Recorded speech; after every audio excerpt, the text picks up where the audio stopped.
Praise the lord. ದೇವರಿಗೆ ಸ್ತೋತ್ರವಾಗಿರಲಿ. ಈ ದಿನದ ದೇವರ ವಾಗ್ದಾನವು ಯೆಹೋವನು ತನ್ನ ಭಕ್ತರನ್ನು ಧೈರ್ಯಗೊಳಿಸುವುದು. ಯೆಶಾಯನ ಪ್ರವಾದನೆಯ ಗ್ರಂಥ 51ನೇ ಅಧ್ಯಾಯ 1ನೇ ವಚನದಿಂದ, ಯೆಹೋವನ ಭಕ್ತರೇ, ನನ್ನ ಮಾತನ್ನು ಕೇಳಿರಿ. ನೀವು ಯಾವ ಬಂಡೆಯೊಳಗಿಂದ ಒಡೆದು ತೆಗೆಯಲ್ಪಟ್ಟೀರಿ, ಯಾವ ಗುಂಡಿಯಿಂದ ತೋಡಲ್ಪಟ್ಟೀರಿ ಎಂಬುದನ್ನು ನೋಡಿರಿ. ನಿಮ್ಮ ಪಿತೃವಾದ ಅಬ್ರಹಾಮನನ್ನು, ನಿಮ್ಮನ್ನು ಎತ್ತ ಸಾರಳನ್ನು ದೃಷ್ಟಿಸಿರಿ. ಅಬ್ರಹಾಮನು ಒಬ್ಬನೇ ಇದ್ದಾಗ ನಾನು ಅವನನ್ನು ಕರೆದು ಆಶೀರ್ವಾದಿಸಿ ಸಂತಾನದಿಂದ ಹೆಚ್ಚಿಸಿದನಲ್ಲವೇ? ಯೆಹೋವನು ಚಿಯೇನನನ್ನು ಸಂತೈಸುವನು.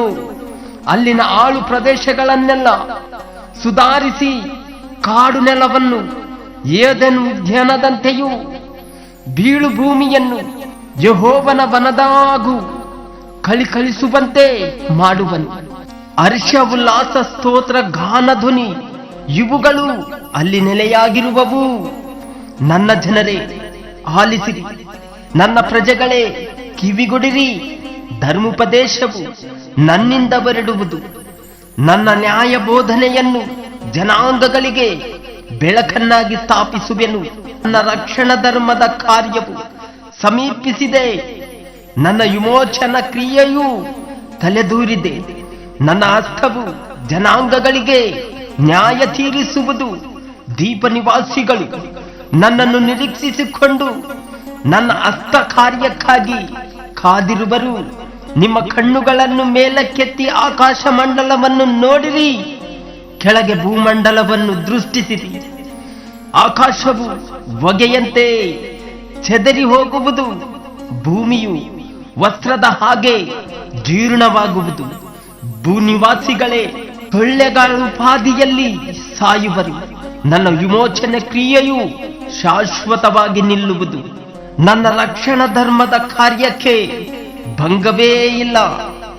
ಧರ್ಮವನ್ನರಿತು ನನ್ನ ಉಪದೇಶವನ್ನು ಹೃದಯದಲ್ಲಿಟ್ಟುಕೊಂಡಿರುವ ಜನರೇ, ಕಿವಿಗೊಡಿರಿ.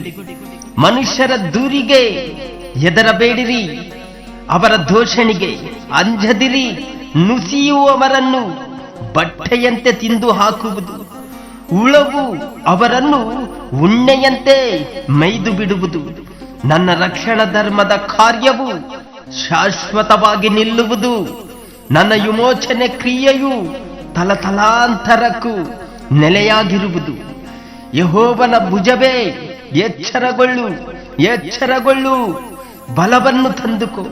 ಪೂರ್ವಕಾಲದಲ್ಲಿ ಪುರಾತನದ ತಲಾಂತರಗಳಲ್ಲಿ ಎಚ್ಚರಪಟ್ಟಂತೆ ಈಗಲೂ ಎಚ್ಚೆತ್ತುಕೋ. ಅರಬ್ಬನ್ನು ಛೇದಿಸಿ ಘಟಸರ್ಪವನ್ನು ತಿವಿದು ಬಿಟ್ಟ ತೋಳ ನೀನಲ್ಲವೇ? ಸಮುದ್ರವನ್ನು, ಮಹಾಸಾಗರದ ಜಲರಾಶಿಯನ್ನು ಬತ್ತಿಸಿ ವಿಮುಕ್ತ ಜನರು ಹಾದು ಹೋಗುವುದಕ್ಕೆ ಸಮುದ್ರದ ತಳವನ್ನು ಮಾರ್ಗವನ್ನಾಗಿ ಮಾಡಿದ ಬಹು ನೀನೇ. ಹೌದು, ಯೆಹೋವನು ವಿಮೋಚಿಸಿದವರು ಹಿಂದಿರುಗಿ ಶಾಶ್ವತ ಸಂತೋಷವೆಂಬ ಕಿರೀಟವನ್ನು ಧರಿಸಿಕೊಂಡು ಉತ್ಸಾಹಧ್ವನಿಯೊಡನೆ ಚಿಯೇನಿಗೆ ಸೇರುವರು. ನನ್ನ ನಾವಿಕ ನೀನು, ನನ್ನ ಬಾಳಿನ ದೋಣಿಯಲ್ಲಿ ನನಗೆ ಆಸರೇನು, ನಾನು ಕುಕ್ಕೋದಿಲ್ಲ. ಎಂದಿಗೂ ನಾನು ಕದಲೋದಿಲ್ಲ.